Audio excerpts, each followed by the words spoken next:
ফাহিম, তুমি তো কাল আমাকে খুব সুন্দর একটা গজল শুনিয়েছ। জি হুজুর। ফাহিম, তুমি কি নামাজ পড়তে পারো?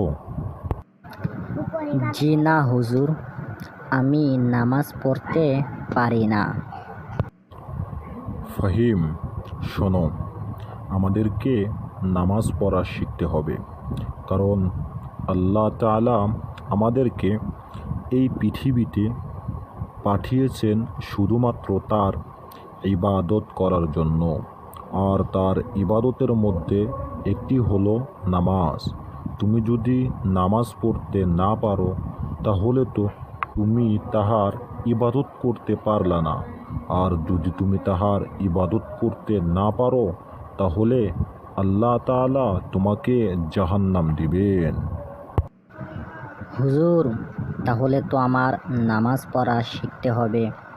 যদি নামাজ পড়া না শিখি, তাহলে নামাজ তো পড়তে পারবো না।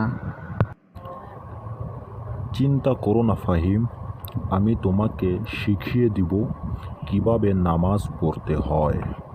কিন্তু নামাজ পড়ার আগে আমাদের ভালো করে অজু করতে হবে।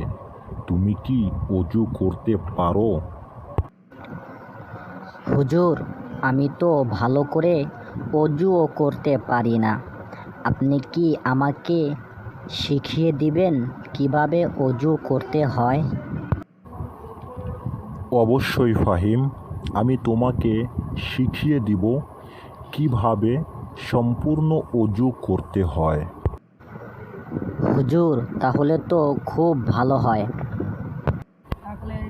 শোনো তাহলে, অজু করার জন্য প্রথমে নিয়ত করতে হবে, তারপর বিসমিল্লাহ পড়তে হবে, তারপর দোনো হাতের কবজি সহ 3 বার ধৌত করতে হবে, তারপর 3 বার মিসওয়াক করতে হবে, তারপর 3 বার কুলি করতে হবে, তারপর 3 বার নাকে পানি দিতে হবে, তারপর সমস্ত মুখ 3 বার ধুইতে হবে, তারপর দোনো হাতের কনুই সহ 3 বার ধৌত করতে হবে, তারপর পরিপূর্ণ মাথা একবার মাসে করতে হবে, তারপর কান মাসে করতে হবে, গর্দান মাসে করতে হবে এবং সর্বশেষ দোনো পায়ের টাকনু সহ সুন্দর করে ধুইতে হবে।